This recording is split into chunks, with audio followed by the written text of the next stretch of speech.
So how's it going, people of the Snyderverse? Welcome to my first breakdown video, if you will. Now, my plans have kind of changed a little bit. I was going to do my chapters 1 to 3 spoiler review in this video. However, I found myself talking about the nightmare sequence, so this is now a dedicated Joker and Batman scene, nightmare sequence breakdown combined with theories, you name it. I'm still doing my overall spoiler review, which, as you've probably guessed now, is going to be part 1 and part 2. If you're wondering when they will go up, I'm going to try my best to get my spoiler review chapters 1 to 3 out tomorrow on Friday, which is also going to come out with my Falcon and Winter Soldier review, and then the parts chapter 4, 5, and 6 in this second video over the weekend at some point. Click the like button if you do go on to enjoy this video. But yeah, here is my dedicated nightmare sequence breakdown and blabber session. Hope you guys enjoy, and for Darkseid. I've obviously already spoken about this very spoiler-free in that spoiler-free video, but I just want to very lightly say the similar things I said in that video in talking about Jared Leto. If you guys remember, I said he maintains some things like the cojones. Do you know what I mean? Like when he said that was kind of the Suicide Squad thing that I felt like a lot of people didn't like, but maybe would have liked if it was a lot less. And that is exactly what he did in the Snyder Cut, because there's a new take on his old take whilst maintaining that old take, where he talks more like Jared Leto. I mean, like the lines of where he said something like, how many can die in your arms before you grow numb to death? It wasn't necessarily the, oh, I'm gonna kill you. Really, really bad. Like, it was a mix, and I think that was enough to... I don't think it's enough to redeem him like some people are going... Fair enough if it redeemed Jared Leto's Joker for you with such a short scene in this epilogue. But what it does do to people like me is that it shows me that Jared Leto can be the Joker. So either way, I really thought that this was not only a visual improvement, but also an improvement on his demeanor as the Joker character. But let's talk about the details of this scene. That's something I think we all really enjoyed about this. I'm sure you're thinking, oh, I was really hoping we'd see like a Robin flashback, and parts of me does still wish that we saw that, because I'm sure Zack could have somehow... It would have been done in a way that maybe Zack didn't want to do. For example, imagine this freaking spoon right here is the crowbar. You could have got like a flashback, just like almost like a knife slashing the screen of Joker in that moment when he's talking to Batman, teasing him about sending a boy wonder to do a man's job. And my God, that line is giving me tingles in my spine right now. You could have done a flashback to just a stand-in, doesn't even have to be Leto himself, with the wig on, green hair, and that would have been cool with somebody being beaten up in the Robin armor or something like that. I feel like that would have added so much more to the scene. That's not a criticism. That's just like feedback of, I guess, a fan just saying, oh my God, but imagine if they did that. I just feel like that would have been so... That would have blown... this probably blows people's minds as it is, hearing Joker and Batman talk, hearing Batman talking about Harley and triggering Joker in return. But I really did love this scene. The dialogue was very Batman and Joker. I love how it was kind of like a playful dance. Batman quite literally warns him that he has a limit, but do not cross it. And Joker's just like one of those cats where it's like, don't knock it off, and then it goes beep. And then that was perfect. I loved that dynamic. Now we had Mara, who must not know Batman very well, or Bruce Wayne, which is fair enough because she spends her life usually under the sea. But she's like, who do you love? I don't blame Cyborg at all in this scene, because Superman with his hearing, and he's trying to find Justice League members because he's complete anti-life, bent to Darkseid's will at this point, plus having lost Lois, he's probably volunteering at this point. He's going to be searching for this, so just being out in the open like that felt very sketchy to me. And then the Joker just started laughing his arse off. And he says, oh, contraire, my little fish stick. He knows exactly what it's like to lose someone he loves. You know, like a father, like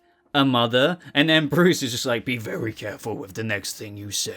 As I said, just like the cat knocking the thing off the shelf, and he's like, an adopted son? I don't know, just thinking about that makes me laugh right now. In a good way, because it was so Joker, and this is why I think fans should really embrace Jared Leto in this moment, because that was, I don't want to give it like all the credit in the world and overhype it, but it does deserve credit where credit's due. This was a really good scene. Short but sweet, maybe you expected more, but this was very tasteful. Now, the next lines that are exchanged between them speak to a larger thing that you could really get into in a billion different videos. So when Joker says, maybe in a way that Smelly Old Flander is right, because how many can die in your arms before you grow numb to death? And how many dead eyes can you look into before you die inside yourself? I also really appreciate that line from Batman. Like, not only did Zack set this Batman up, Ben Affleck's Batman, to be a Batman who's at the end of his tether, has been hardened by Gotham, jaded is an exact word Zack used. So when he says here, especially after the end of the world, I've been dead inside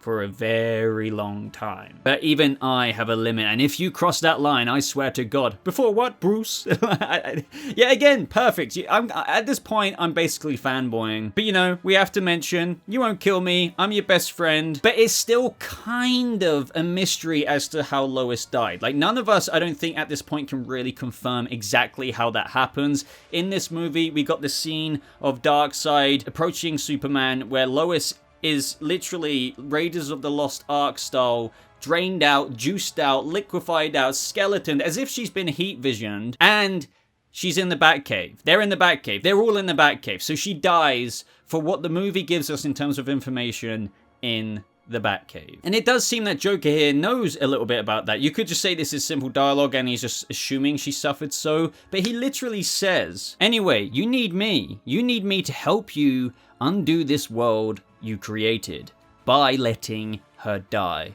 Poor Lois, how she suffered so. That is very unique. It's fascinating. Like, you could argue maybe the joke had something to do with Lois's death. Maybe Bruce could have prevented it, but that's why he says he let her die. Maybe he prioritized something else over that initially of what he thought was right, but he didn't realize that if he let Lois die, Lois being the key, that would actually end up with Superman going mad and everything turning out the way it is in Nightmare. Of course, Batman would have tried to save Lois if he could, but what I'm trying to say is, in that Batcave scene where Lois is dead, the skeleton version of her, maybe Bruce had to make a decision that he thought was the right one, but it was actually the wrong one. And maybe Joker, for some reason, was a part of that. I don't understand why he would say how she suffered so. If he doesn't know how she died, how would he also know how she died if he didn't kill her? Would Bruce really be like, by the way, Joker, this is how Lois died? Like, it was, I don't think so. So I'm gonna assume, I'm not confirming this, I'm not saying this outright, I wouldn't even say quote me, I'm just theorizing that I'm guessing maybe Joker has something to do with Lois's death. Also, it just being in the Batcaves, it's very interesting paired with Joker with that location. And the other very interesting comment from Joker is where he says, I often wondered, how many alternate timelines do you destroy the world? Because frankly, you don't have the cojones to die yourself. Now, that is you could look at that in a billion different ways. How many timelines do you destroy the world could just literally be a comment of him thinking, I reckon you must do this in so many different timelines. But what if one of the reasons why the Joker is being kept around, and you've got Flash there in his Flash nightmare suit, we already know he's attempted to run back in time saying, am I too soon? When he tried to contact Bruce in BVS, a Bruce who has no idea about that, but indirectly was the right time to contact him. Maybe they've tried attempting that before, creating various different timelines. But unfortunately, to Ezra Barry's experience, The Flash, he comes back and reports every time that, yeah, Bruce, in that timeline, it ended up where we are right now again. And I think that's a really cool theory. Like, think about this. That's quite a butchered storyline in a good way. Like, they're trying and trying. You have The Flash, but it's not as simple as running back and doing a flashpoint for some reason. And then you have Joker involved in this because he's obviously an ingredient of importance to some sort. And that's why perhaps he references the timeline, because he's just like, how many alternate timelines do you destroy the world? That is reaching, I admit, but you have to think, just like what Deathstroke said, still think it was a good idea bringing him along? Like, why? I know some people just use the excuse of, think about it, anyone will be helpful. But like, anyone but Joker, like, why would Batman tolerate him? He's obviously important. Obviously. I think we all agree on that. Maybe, take away the timeline theory, he thinks that serving up Joker to Superman could be a good idea as well, because maybe Superman knows that even though he wants to kill everyone, blame Bruce, say you took her from me, this, that, and the other, and he's had his will bent by Darkseid through the anti-life equation, whatever, right? Maybe he's still thinking that if I deliver Joker to Superman, it will be some kind of peace offering. He won't take it, but even though he blames Bruce for letting Lois die and not saving her potentially from the Joker, maybe this will be some semblance of at this point, it is wild speculation territory. The Joker is important in some way or another, but he has to stay here for some reason. And then obviously we had that a truce, Bruce card moment where he offered him the truce. So as long as that card isn't ripped, they have that truce, but all he has to do is tear it in half, and I'm happy to discuss with you in any way you like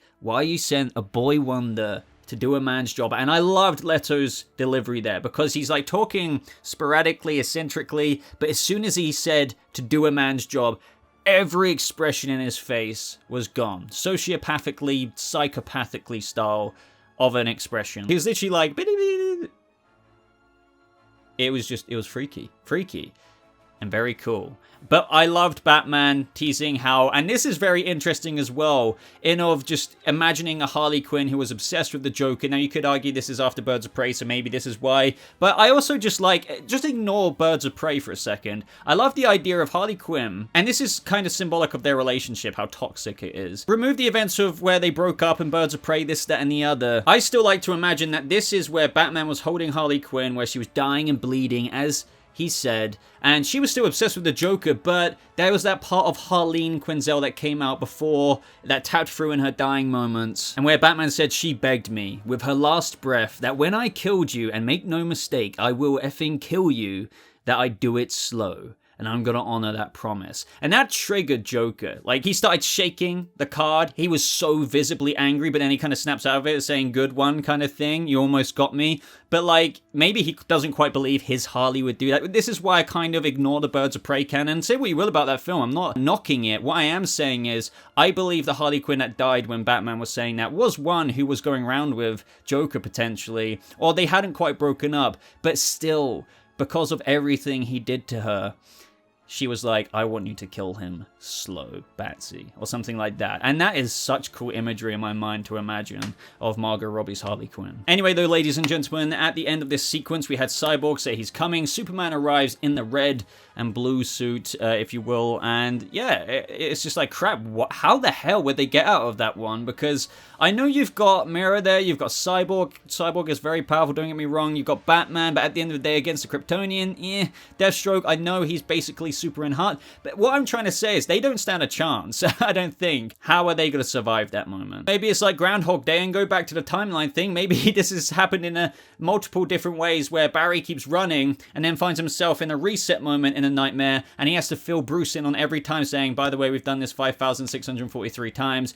We need another plan because Superman kills us when we're on that highway. Like, do you know what I mean? That would be a cool approach to it. Yet, the reason why Flash just can't fix it every time is because they need to figure out every time he's gone back, theoretically, like what he did with Bruce and BVS, maybe he needs to figure out which one or what he needs to do, and he needs Bruce's help, the Nightmare team's help at figuring out what that one thing to do in the past is to prevent this all from happening. And that's why we see that future storyline and timeline existing, but technically hopefully won't be the timeline that does exist, if that makes sense. So that was mainly it from the Nightmare sequence. I also just love just other tidbits that I want to throw at you guys, just in case you're wondering. Love that Deathstroke and Batman are working together, considering this is the same Deathstroke that still wanted to dismantle Bruce Wayne's life, if you think about it, in terms of what happened as of the Lex Luthor scene. It's just that ended up in a timeline where they had to work together to make that world work, in Zack Snyder's own words. Just to tie this off on a ribbon, I can't deny, it does make you want to restore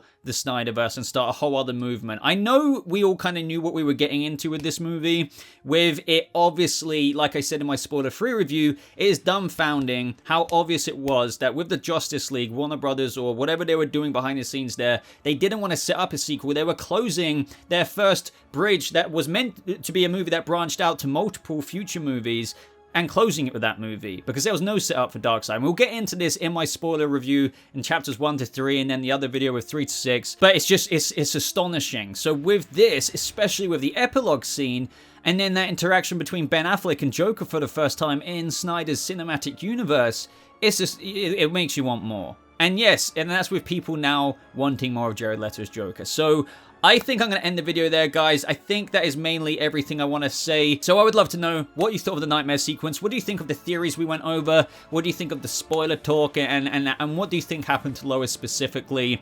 Was Joker to do with that? Oh, how she suffered so. All kinds of things like that. This was obviously meant to be answered in Justice League 2. And who knows? Who knows if it ever will. But other than that, ladies and gentlemen, I really appreciate you checking out this video and nerding out with me today. If you did enjoy it, it really does mean a lot to me if you just go ahead and click that like button. It takes only 2 seconds. Trust me, I'm guilty of not clicking it myself when people literally tell me to. But it does help. It really does. So thank you if you did go ahead and do that. Make sure you subscribe if you're brand new and you found yourself here. We do this all the time with multiple different franchises and shows and movies. But thank you so much for watching. Keep an eye out for my Snyder Cut spoiler review tomorrow, hopefully. If something doesn't happen, it's just because I'm buried in crap to do. I hope you all have a lovely rest of your day, and I'll see you, people of the Snyderverse and Bat family, in the next video. Goodbye.